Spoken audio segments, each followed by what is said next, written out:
Hello दोस्तों, नमस्कार। एक बार फिर से हम आप लोगों का अपने इस यूट्यूब चैनल पर स्वागत करते हैं। मित्रों, आज का जो हमने यहाँ पे प्रश्न श्रृंखला लिया है वो आपका टी परीक्षण से संबंधित है, यानी टी टेस्ट से संबंधित आज का पूरा प्रश्न श्रृंखला और उसका उत्तर का हम लोग जो है साथ में डिस्कशन करने वाले हैं। और ये जो कि net JRF, UP higher education और साथ ही साथ बीएड एमएड के एंट्रेंस एग्ज़ाम में बहुत ही ज़्यादा बेनिफिट देने वाले हैं। तो आइए देखते हैं यहाँ पे टी परीक्षण से रिलेटेड कुछ हमारे यहाँ पे महत्वपूर्ण प्रश्न कौन से हैं और एक एक करके हम इसका आंसर का विवरण देने का प्रयास करेंगे। तो यहाँ पे सबसे पहला जो आपके पास क्वेश्चन दिख रहा है वो है आपके पास टी परीक्षण का उद्देश्य क्या है। टी परीक्षण का उद्देश्य क्या है? तो पहला ऑप्शन है आपके पास दो समूहों के माध्य की तुलना करना, या बी है दो समूहों के विचरण की तुलना करना, या सी है दो समूहों के अनुपात की तुलना करना, या डी है दो समूहों के संबंधों की तुलना करना। तो यहाँ टी परीक्षण का उद्देश्य यहाँ पे दो समूहों के माध्यों की तुलना करना होता है। तो अर्थात इसका जो करेक्ट ऑप्शन होगा वो ऑप्शन नंबर ए करेक्ट हो जाएगा। ए आपका करेक्ट आंसर हो जाएगा। अब आइए देखते हैं दूसरे क्वेश्चन पे, निम्नलिखित में से कौन सा टी परीक्षण का प्रकार नहीं है। तो टी परीक्षण का प्रकार में देखिए पहला ऑप्शन आपके पास है स्वतंत्रता नमूना टी परीक्षण, दूसरा है युग्मित नमूना टी परीक्षण, और सी है एक नमूना टी परीक्षण, या डी है उपरोक्त सभी। अगर आपने थोड़ा सा टी टेस्ट को जाना होगा, पहचाना होगा या पढ़ा होगा उसके बारे में, तो ये स्वतंत्र नमूना टी परीक्षण भी होता है, युग्मित यानी पेयर टी परीक्षण भी होता है, और एक नमूना परीक्षण भी होता है। अर्थात ये तीनों आपके करेक्ट ऑप्शन होंगे, इसलिए ऑप्शन नंबर डी इसका एकदम एप्रोप्रिएट आंसर हो जाएगा। यानी ये तीनों जो है टी परीक्षण के प्रकार के अंतर्गत आ जाते हैं। तो आइए आगे बढ़ते हैं। अब क्वेश्चन नंबर 3 है आपके सामने, टी परीक्षण के लिए शून्य परिकल्पना क्या है। टी परीक्षण के लिए शून्य परिकल्पना क्या कहता है? तो पहला ऑप्शन है दोनों समूहों के माध्य बराबर हैं, या बी जो है दोनों समूहों के माध्य बराबर नहीं हैं, या सी जो है दोनों समूहों के प्रसरण बराबर हैं, या डी जो है दोनों समूहों के प्रसरण बराबर नहीं हैं। तो टी परीक्षण अगर आपको हम बताएं कि नल हाइपोथेसिस को H0 से डिनोट किया जाता है। H0 का मतलब होता है कि अगर हमारे पास दो समूह हैं तो उनका अगर माध्य मान लीजिए या μ1 है या दूसरे का μ2 है, तो इसमें दोनों इक्वल माध्य के होने चाहिए। तो यहाँ पे अगर आपके पास ऑप्शन दिख रहा है दोनों समूहों के माध्य बराबर हैं, तो इसका यही करेक्ट ऑप्शन हो जाएगा, यानी दोनों समूहों के माध्य बराबर होते हैं। टी परीक्षण के लिए शून्य परिकल्पना यही कहती है, यानी दोनों समूहों के माध्यों में कोई भी डिफरेंस नहीं होना चाहिए, ये बात कहता है। अब क्वेश्चन नंबर 4 आपके सामने है कि टी परीक्षण के लिए वैकल्पिक परिकल्पना, बल्कि वैकल्पिक परिकल्पना को हम लोग H1 से डिनोट करते हैं, या इसको हम अल्टरनेटिंग हाइपोथेसिस भी बोलते हैं। ठीक, अब इसका क्या मतलब होता है, ये चीज़ें आप देखिए। क्वेश्चन नंबर ए है आपके पास ऑप्शन दोनों समूहों के माध्य बराबर हैं, बी जो है दोनों समूहों के माध्य बराबर नहीं हैं, सी दोनों समूहों के प्रसरण बराबर हैं, डी दोनों समूहों के प्रसरण बराबर नहीं हैं। अब अगर आपने शून्य परिकल्पना और वैकल्पिक परिकल्पना के बारे में थोड़ा बहुत जानकारी रखते हैं तो वो बताता है कि जो शून्य परिकल्पना होता है उसका अपोजिट यानी रिवर्स जो है वैकल्पिक परिकल्पना होता है। हमेशा हम लोग नल टेस्ट यानी नल हाइपोथेसिस की टेस्टिंग करते हैं। अब नल हाइपोथेसिस में देखिए यहाँ पे हमने देखा कि दोनों समूहों के माध्य बराबर होते हैं, तो यहाँ पे क्या होना चाहिए, दोनों समूहों के माध्य बराबर नहीं है। तो यहीं से आपको पकड़ लेना चाहिए कि क्वेश्चन नंबर 4 का जो है बी ऑप्शन करेक्ट हो जाएगा, यानी दोनों समूहों के माध्य बराबर नहीं होते हैं। यानी यहाँ पे μ1 नॉट इक्वल टू μ2 की परिकल्पना की जाती है। आइए आगे बढ़ते हैं हम लोग। क्वेश्चन नंबर 5 है टी सांख्यिकी क्या है। पहला ऑप्शन है दो समूहों के माध्य के बीच अंतर का माप है, बी है दो समूहों के विचरण का माप है, या सी दो समूहों के बीच सहसंबंध का माप है, या डी जो है दो समूहों के अनुपात का माप है। तो ना तो इसमें अनुपात की माप होता है, ना ही सहसंबंध की बात होती है, ना विचरण की बात होती है, यानी दो समूहों के माध्य के बीच की बात होती है, यानी इसका ऑप्शन नंबर ए आपका करेक्ट हो जाएगा।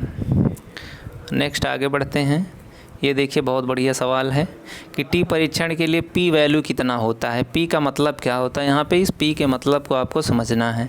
तो पहला ऑप्शन होता है, ध्यान से आप ऑप्शंस को देखिए और करेक्ट करने का प्रयास करिए।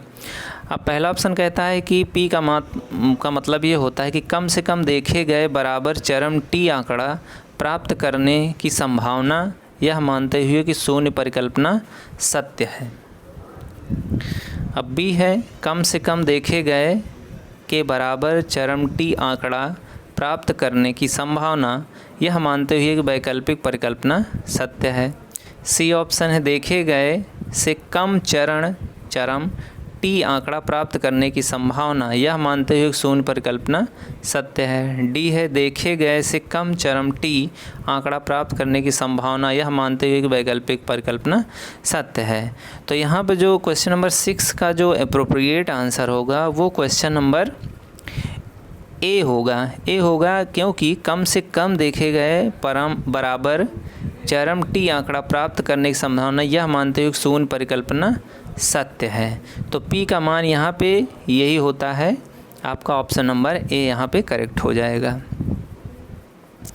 Next question. अब देखिए क्वेश्चन नंबर 7 में कुछ सांख्यिकीय परीक्षण के फार्मूले दिए हैं, लेकिन इसमें टी परीक्षण के लिए सांख्यिकी क्या है, यानी टी परीक्षण के लिए परीक्षण सांख्यिकी क्या है, यानी टी की वैल्यू हम किस फार्मूले से निकालते हैं। पहला ऑप्शन है टी बराबर x1 bar minus x2 bar upon square root of s1 का square by n1 plus s2 का स्क्वायर बाई n2। तो ये आपका पहला फार्मूला। इसी तरीके से बी है, टी बराबर x1 bar minus x2 bar upon square root of s1 का स्क्वायर प्लस s2 का स्क्वायर। सी है, टी बराबर x1 bar minus x2 bar अपान s1 का square upon n1 plus s2 का स्क्वायर अपान n2। डी है, t बराबर x1 bar minus x2 bar अपान s1 का square plus s2 का स्क्वायर। तो इसका जो एप्रोप्रिएट आंसर है मित्रों वो आपके पास क्वेश्चन नंबर ए हो जाएगा। यहाँ इस फार्मूले से टी की वैल्यू निकाली जाती है, यानी इसका टी बराबर है, यहाँ पे बेसिकली आपको दिखाई दे रहा होगा कि x1 bar minus x2 bar अपान में हम थोड़ा सा इसको मिटाते हैं फिर लिखते हैं। अपान में दिया है स्क्वायर रूट ऑफ s1 का square by n1 plus s2 का स्क्वायर बाई n2। ये आपका फार्मूला होता है बेसिकली, ठीक है। तो इस फार्मूले से हम लोग कैलकुलेट करते हैं टी परीक्षण की सांख्यिकी या वैल्यू। आइए आगे बढ़ने का प्रयास करते हैं हम लोग।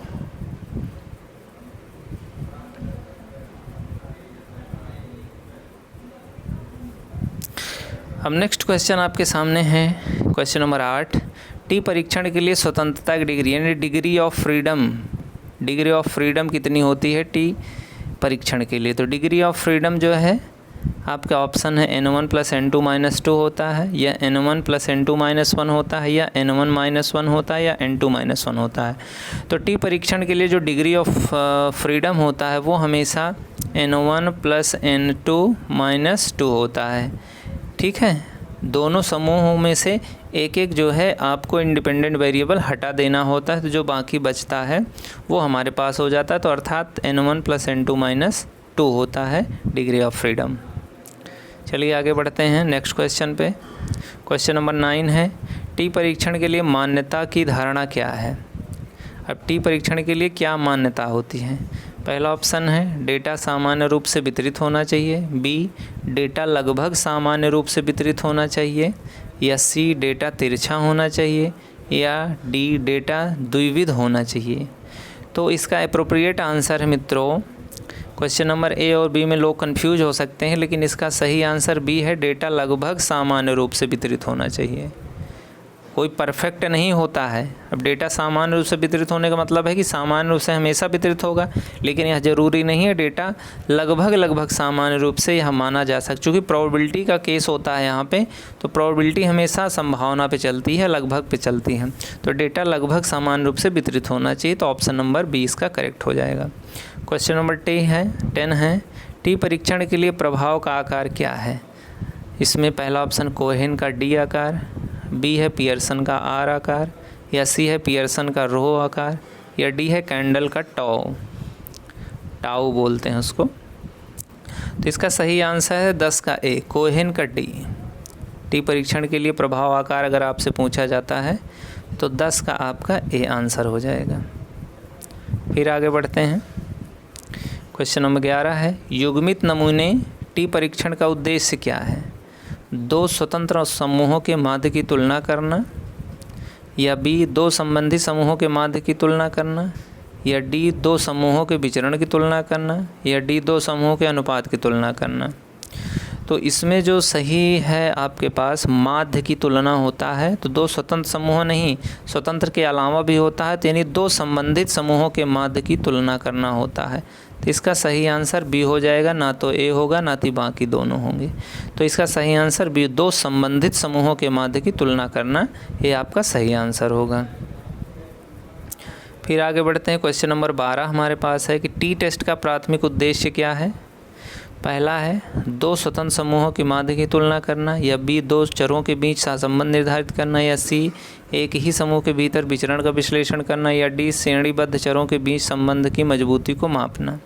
तो टी टेस्ट का प्राथमिक उद्देश्य है कि 2 स्वतंत्र समूहों के माध्य की तुलना करना। तो इसका सही आंसर ए हो जाएगा।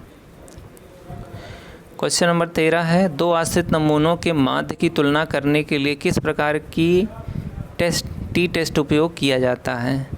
अब 2 आश्रित नमूने यानी एक दूसरे के ऊपर डिपेंडेंट हों, अब उस तरीके का अगर आपके पास नमूना या सैंपल है तो उसमें कौन सा लगाएंगे, स्वतंत्र टी टेस्ट लगाएंगे, या युग्मित टी परीक्षण लगाएं, या एक नमूना टी टेस्ट लगाएं, या एनोवा। तो इसमें भैया डिपेंड कर रहा है, तो यहाँ हम युग्मित टी परीक्षण लगाएंगे, युग्मित टी परीक्षण, पेयर्ड टी टेस्ट का इस्तेमाल करेंगे। तो ये रहे आज के बहुत ही महत्वपूर्ण, आपको ये कैसा वीडियो लगा आप ज़रूर बताइएगा। और अगर चैनल पर नए हो तो चैनल को सब्सक्राइब करके बेल आइकन प्रेस कर लिए, क्योंकि हम इसी तरीके के मोस्ट इम्पॉर्टेंट क्वेश्चन आपके लिए बनाते हैं, खंगालते हैं और आपके लिए लाने का प्रयास करते हैं। तो फिर मिलते हैं नए वीडियो नए कंटेंट के साथ, तब तक मित्रों जय हिंद।